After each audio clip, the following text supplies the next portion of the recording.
Assalamualaikum warahmatullahi wabarakatuh. Saya Bagas Febri Pratama, NIM 10219005. Dari kelompok 3 ingin mempresentasikan tentang perbedaan badan usaha yang tidak berbadan hukum dan yang berbadan hukum. Di dalam dunia usaha terdapat banyak persaingan perusahaan antara pelaku usaha. Maka dari itu, para pelaku usaha mendirikan badan hukum. Badan hukum dalam Indonesia dibagi menjadi dua badan usaha. Badan usaha yang berbadan hukum dan badan usaha yang tidak berbadan hukum. Untuk pembahasan yang pertama yaitu jenis-jenis badan usaha.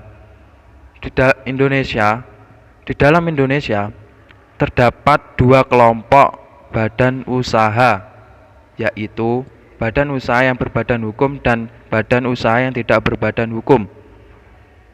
Badan usaha yang berbadan hukum antara lain perseroan terbatas, koperasi, yayasan, dan perkumpulan yang berbadan hukum. Sedangkan badan yang tidak berbadan hukum yaitu usaha dagang, Venoschep Onderfirma, Komanditer Venoschep, atau perseroan komanditer, mascap atau persekutuan perdata, dan perkumpulan tidak berbadan hukum. Yang kedua, pembedaan dari jenis badan usaha. Untuk bagian yang pertama, badan usaha yang berbadan hukum. Subjek hukumnya yaitu badan usaha itu sendiri, karena ia telah menjadi badan hukum yang juga termasuk subjek hukum di samping manusia. Pada badan usaha ini, harta kekayaannya perusahaan terpisah dari harta kekayaan pribadi para pengurus atau anggotanya. Akibatnya, jika perusahaan mengalami pailit atau kegagalan, maka yang terkena sita hanyalah harta dari perusahaan, tidak termasuk harta dari pengurus atau anggotanya. Jadi tetap bebas dari sitaan. Bentuk-bentuk badan usaha yang termasuk badan hukum yaitu PT, perseroan terbatas, PN, perusahaan negara, PD, perusahaan daerah, koperasi, perusahaan umum, perjan, perusahaan jawatan, persero, perusahaan sero, yayasan, dan sebagainya. Untuk yang kedua, badan usaha yang tidak berbadan hukum. Subjek hukumnya yaitu orang-orang yang menjadi pengurusnya, jadi bukan badan usahanya. Karena ia bukan hukum sehingga tidak menjadi subjek hukum. Pada badan usaha ini harta perusahaan bersatu dengan harta pribadi para pengurus atau anggotanya. Akibatnya jika mengalami kegagalan, maka harta pribadi dari pengurus atau anggotanya ikut tersita selain harta perusahaannya. Bentuk badan usaha yang tidak berbadan hukum antara lain: yang pertama, Komanditer Venoschep atau CV, yang kedua, firma atau FA, yang ketiga, mascap, yang keempat, usaha dagang.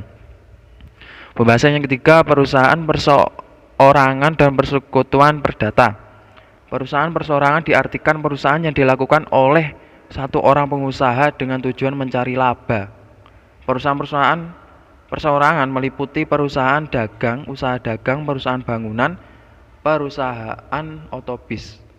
Sedangkan persekutuan perdata atau mascap adalah suatu perjanjian dengan dua orang atau lebih meningkatkan diri untuk memasukkan sesuatu dalam persekutuan dengan maksud membagi keuntungan yang terjadi karenanya.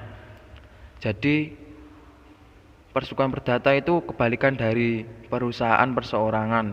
Perusahaan perseorangan didirikan oleh satu orang, persekutuan perdata itu dua orang atau lebih. Untuk unsur dalam persekutuan perdata yaitu yang pertama perjanjian, yang kedua pemasukan ke dalam perusahaan, dan yang ketiga membagi keuntungan. Pembahasan selanjutnya, firma atau FA. Firma diatur dalam pasal ayat 1, 6 sampai 35 KUHD. Selain itu, karena firma itu merupakan persekutuan perdata khusus, yang menjadi ketentuan umum dari firma adalah ketentuan persekutuan perdata. Bahasanya selanjutnya yaitu CV atau Komanditer Venoschep, perusahaan komanditer. persekutuan komoditer. Yang lebih dikenal dengan singkatnya CV adalah badan usaha atau perusahaan persekutuan tidak berbadan hukum, merupakan badan usaha bisnis yang dimiliki oleh 2 orang atau lebih yang melakukan usaha modal bersama untuk mencapai tujuan usaha tertentu. Karena pendiri CV adalah 2 orang atau lebih, maka badan usaha ini disebut juga persekutuan. Para sekutu ini kemudian dalam persekutuan dapat mempercayakan uang atau barang kepada seorang atau beberapa orang untuk menjalankan perusahaan yang akan bertindak sebagai pemimpin. Setiap orang bersekutu dalam CV memiliki keterlibatan yang berbeda-beda. Ada pihak yang mengelola usaha secara aktif dengan melibatkan harta pribadi, sementara yang lainnya hanyalah menyertakan modal tanpa harus melibatkan harta pribadi. Pembahasan selanjutnya, perusahaan transnasional dan franchise. Perusahaan transnasional adalah istilah yang diberikan oleh Perserikatan Bangsa-Bangsa (PBB).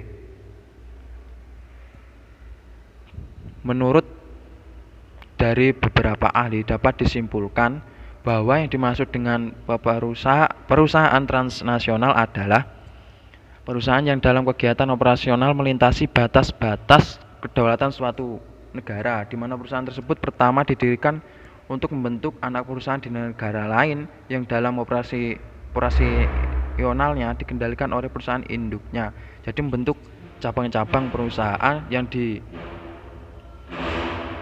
dipusati oleh induk satu perusahaan. Peraturan yang menguasai hak lintas dunia bisnis termasuk bisnis transnasional sebagian besar tidak konsisten satu sama lain.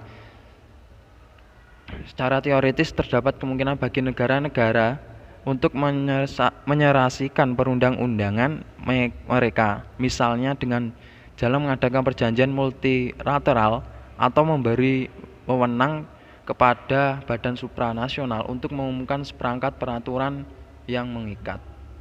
Untuk pembahasan yang terakhir yaitu franchise. Franchise berasal dari bahasa Prancis yang berarti bebas atau bebas dari penghambatan atau perbudakan. Free from servitude. Bila dihubungkan dengan konteks usaha, franchise berarti kebebasan yang diperoleh seorang untuk menjalankan sendiri atau usaha tertentu. Jadi franchise adalah kebebasan setiap orang untuk melakukan sebuah usaha yang akan mereka kerjakan. Sedangkan perwaralabaan atau franchising adalah suatu aktivitas dengan sistem waralaba atau franchise, yaitu suatu sistem keterkaitan usaha yang saling menguntungkan antara pemberi waralaba franchisor dan penerima waralaba franchise.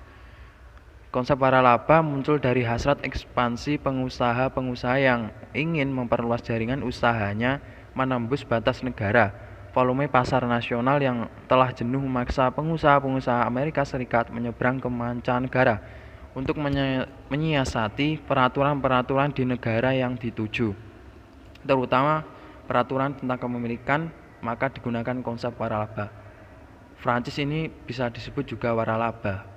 Kata wara berarti lebih atau istimewa, laba berarti untung. Jadi waralaba berarti usaha yang memberikan keuntungan yang lebih atau istimewa, berbeda dengan sistem bisnis konvensional yang sudah ada.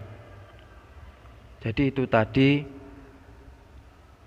sebagian materi yang tercakup dalam perbedaan badan usaha yang tidak berbadan hukum dan yang berbadan hukum. Sekian dari saya, apabila ada kurang dan lebihnya saya mohon maaf yang sebesar-besarnya. Wabillahi taufiq wal hidayah, waridwan wa inayah. Wassalamualaikum warahmatullahi wabarakatuh.